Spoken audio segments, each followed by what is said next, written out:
Halo, assalamualaikum teman-teman. Jadi kali ini saya akan menceritakan tentang biografi seorang tokoh Islam, yaitu Ibnu Rushd, yang terkenal karena kepintarannya dalam berbagai bidang. Tanpa lama-lama kita masuk ke ceritanya. Oke, let's go.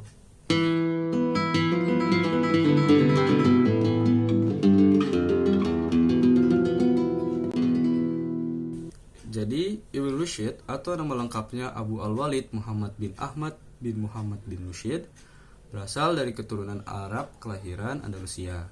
Ibnu Rushd lahir di Andalusia atau sekarang negara Spanyol, tepatnya di kota Cordoba tahun 520 Hijriah atau tahun 1126 Masehi. Ia lahir dan dibesarkan dalam keluarga ahli fikih. Ayahnya Ahmad atau Abu Al-Qasim, seorang hakim di Cordoba. Demikian juga kakeknya sangat terkenal sebagai ahli fikih. Dengan demikian, ia lahir dari keluarga terhormat, alim, dan taat beragama Islam. Lingkungan yang sangat kondusif itulah yang membuat Ibnu Rushd kecil haus akan ilmu pengetahuan. Ibnu Rushd kecil tumbuh menjadi anak yang mempunyai kejeniusan yang luar biasa. Pada usia anak-anak itu, Ibnu Rushd sudah mempelajari berbagai disiplin ilmu, seperti Al-Quran, hadis, dan fikih, serta sudah mempelajari ilmu eksak seperti matematika, astronomi, logika, kedokteran, dan filsafat. Setelah menginjak usia remaja, Ibnu Rushd memutuskan untuk keluar dari lingkar keluarga dalam menuntut ilmu. Ibnu Rushd mendatangi para fuqaha yang ada di kawasan Andalusia kala itu untuk berguru dan menimba ilmu. Di antara fuqaha itu antara lain Abu Al-Aim Bashkawal, Abu Marwan Massarah, Abu Bakar bin Samhun, Abu Ja'far bin Abdul Aziz, Abdullah Al-Maziri, dan Abu Muhammad bin Rizq. Karena itulah ketika Ibnu Rushd dewasa, ia terkenal dengan ilmuwan yang ahli dalam berbagai disiplin ilmu pengetahuan. Kebesaran dan kejeniusan Ibnu Rushd bisa dilihat pada karya-karyanya dalam berbagai karya, yaitu filsafat dan hikmah, ilmu kalam dan fikih, usul fikih, ilmu astronomi, ilmu nahwu, dan kedokteran. Ia selalu membagi pembahasannya ke dalam 3 bentuk, yaitu komentar, kritik, dan pendapat. Ia adalah komentator sekaligus kritikus ulung. Ulasannya terhadap filsuf-filsuf terdahulu banyak sekali. Contohnya ulasannya terhadap Aristoteles. Dalam ulasannya itu, ia tidak semata-mata memberi komentar terhadap filsafat Aristoteles, tapi juga menambahkan pandangan-pandangan filosofinya sendiri, suatu hal yang belum pernah dilakukan oleh filsuf semasa atau filsuf masa sebelumnya. Kritik dan komentarnya itulah yang mengantarkannya menjadi terkenal di Eropa.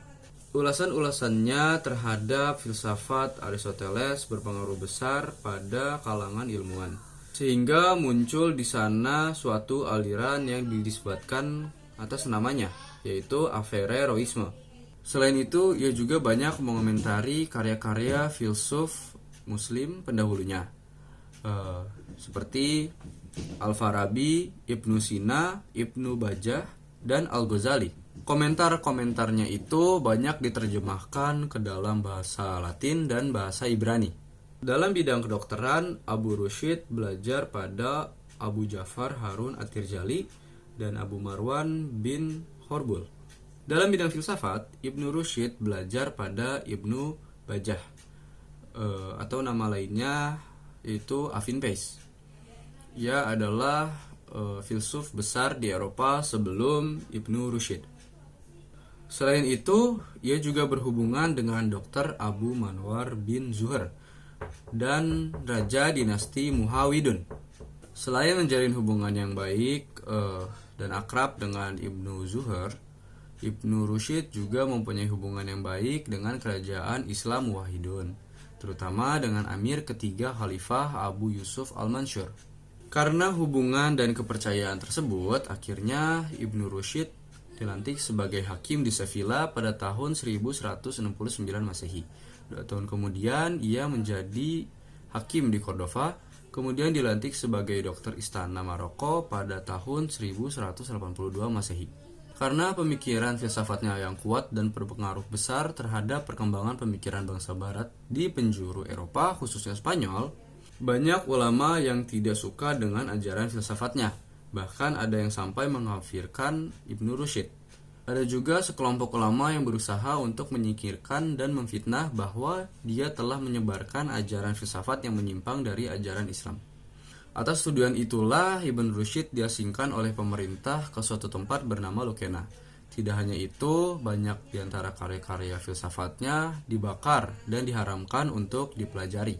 Setelah beberapa orang terkemuka dapat meyakinkan Khalifah Al-Mansur tentang kebersihan Ibn Rushd dari fitnah dan tuduhan tersebut, maka ia baru dibebaskan. Akan tetapi, tidak lama kemudian fitnah dan tuduhan seperti terulang kembali. Pada kali ini, Ibn Rushd diasingkan ke negeri Maghribi atau sekarang dikenal dengan negeri Maroko.